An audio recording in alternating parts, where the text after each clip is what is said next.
বেদে বা বাইদ্যা বলে যাদেরকে জনগোষ্ঠীকে আমরা চিনি তাদেরও একটা নিজস্ব ভাষা আছে যার নাম ঠার। নিজেদের মধ্যে এই ভাষাতেই কথা বলেন তারা, তবে এর লিখিত কোনো বর্ণ নেই, টিকে আছে শুধু মুখে মুখে। এই অবস্থায় ঠার ভাষাটির একটি অভিধান ছাপানোর কাজ চলছে বলে জানিয়েছে মাতৃভাষা ইনস্টিটিউট। এসব নিয়ে আলোচনা করতে মিরপুর থেকে আমাদের সঙ্গে যোগ দিচ্ছেন ভাষা গবেষক রঞ্জনা বিশ্বাস। রঞ্জনা বিশ্বাস, আপনাকে স্বাগত জানাচ্ছি অনুষ্ঠানে।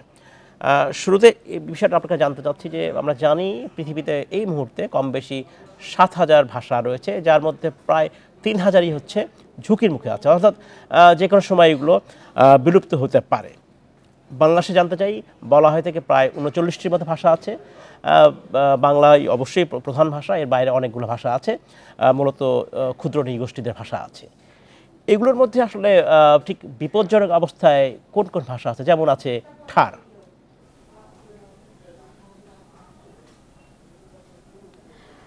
হ্যাঁ, এই সময় বাংলাদেশের বেদে জনগোষ্ঠী নিয়ে আমরা কাজ করছি। আর আমরা বলি যে বেদে জনগোষ্ঠীর ভাষা অর্থাৎ মাতৃভাষা ইনস্টিটিউট এরই মধ্যে 40টি ভাষা বা 39টি ভাষাকে স্বীকৃতি দিয়েছে যে বাংলাদেশে বেদে জনগোষ্ঠীর ভাষা তার মধ্যে একটি। তো এই বেদে জনগোষ্ঠীর ভাষা এখন একেবারে ঝুঁকির মধ্যে রয়েছে। এই ঝুঁকিপূর্ণ অনেকগুলো ভাষাই আমাদের এখনো পর্যন্ত রয়েছে। তো তার মধ্যে বেদে জনগোষ্ঠীর ভাষা একটি। আর বেদে জনগোষ্ঠীর ভাষা হচ্ছে, আমরা সাধারণত ভাষাগুলো ঝুঁকির মধ্যে কখন পড়ে? ঝুঁকির মধ্যে তখনই পড়ে যখন প্রভাবশালী ভাষা দ্বারা এই ভাষাটি এই ভাষাভাষীর লোকেরা যখন ভাষার থেকে শিফট করে, অর্থাৎ যখন দেখা যায় যে বেদে জনগোষ্ঠী তার কমিউনিকেশনের জন্য, তার অন্যান্য কাজের প্রয়োজনে বাংলা ভাষার কাছাকাছি চলে আসে, বাঙালিদের কাছাকাছি চলে আসে, বাংলা ভাষায় তাদের কথা বলতে হয়, এজন্য তারা এই ভাষাটার থেকে তাদের নিজেদের ভাষা থেকে শিফট করে বাংলায় চলে যায়। এটি একটি।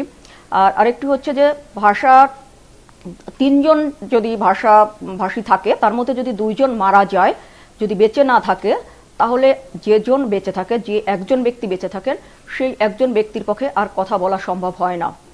তো সেই কারণে বেদে জনগোষ্ঠীর ভাষা এখনো পর্যন্ত 1991 সালে যে সমীক্ষাটা চালানো হয়েছিল, সেই সমীক্ষায় মাতৃভাষা ইনস্টিটিউটের একটি সমীক্ষা চালানো হয়েছিল। সেই সমীক্ষায় 40,000 ভাষাভাষী, ঠার ভাষাভাষী বেদে রয়েছে, এটা দেখা গেছে। আপনি বলছিলেন যে সব প্রভাবশালী ভাষার সংস্পর্শ যখন অন্য একটি ভাষা আসে, সেই ভাষা তখন আস্তে আস্তে হারিয়ে যায় বা নিজস্ব স্বকীয়তা ক্ষুণ্ণ হয়। আমি ধরে নিতে পারি যে ভাষায় শাসকরা কথা বলে সেটা প্রভাবশালী বা শক্তিশালী ভাষা। আমি এই অর্থে বলছি যে এই বাংলাদেশের এই অঞ্চলে যখন মোগল আমলে, তখন এখানকার শক্তিশালী ভাষা ছিল ফার্সি। এরপরে যেটা হয়েছে ইংরেজিতে হয়েছে। এরপরে বাংলাদেশ যখন, তার আগে উর্দুও এক ধরনের কিছুটা হলেও শক্তিশালী ভাষা ছিল। এখন আমরা নিশ্চয়ই বলতে পারি বাংলা ভাষা। তো প্রভাবশালী ভাষা থেকে কম প্রভাবশালী ভাষাকে যদি টিকিয়ে রাখতে হয়, তাহলে দায়িত্ব আসলে কাদের? যারা প্রভাবশালী ভাষায় কথা বলেন তাদেরই তো দায়িত্ব। তাদের কি করা উচিত তাহলে? হ্যাঁ, সাধারণত প্রভাবশালী ব্যক্তিরা যখন এই ভাষা, বিশেষ করে আপনি বলছেন যে সরকারি, আমরা সরকারের কথা বলবো, তো সরকারের আসলে দায়িত্ব হচ্ছে এই ভাষাটিকে টিকিয়ে রাখা।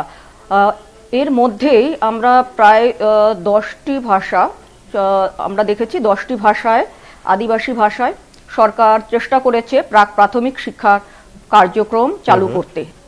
তার মধ্যে সাদ্রি একটি। তো এখন এই ভাষায় যখন কার্যক্রম চালু করা হয়, সরকার যখন নিবেদিত হয় ওই ভাষাগুলো টিকিয়ে রাখার জন্য, তখন ওই ভাষায় কত জনগোষ্ঠী কথা বলে সেটি একটি বিষয়, এবং ওই ভাষা জনগোষ্ঠীর লোকেরা কোথায় বসবাস করে, কিভাবে বসবাস করে, সেই বিষয়টি কিন্তু ধর্তব্যের মধ্যে নিতে হয়। এক্ষেত্রে বেদে জনগোষ্ঠী হচ্ছে ভ্রাম্যমাণ জনগোষ্ঠী, যে কারণে এদের স্কুলে যাওয়া বা এদের স্কুলের পাঠ দেওয়ার জন্য ভ্রাম্যমাণ স্কুল প্রতিষ্ঠা করার প্রতি মানে মনোযোগ দিতে হবে। যদি এইভাবে রঞ্জনা বিশ্বাস, আপনাকে ধন্যবাদ। আপনি বলছিলেন যে ভাষা আসলে কেন বিলুপ্ত হয়। আপনি একটি ব্যাখ্যা দিয়েছিলেন যে যখন যে ভাষায় মানুষ কথা বলার সংখ্যা, যারা ভাষাভাষী সংখ্যা কমে গেলে একটা বড় কারণ হচ্ছে সে ভাষা বিলুপ্ত হয়। তাহলে সংস্কৃত ভাষা বা ল্যাটিন ভাষা, এগুলো এখন ডেড ল্যাঙ্গুয়েজ বলা হয়, মৃত ভাষা বলা হয়। এগুলো কেন মৃত ভাষা হলো?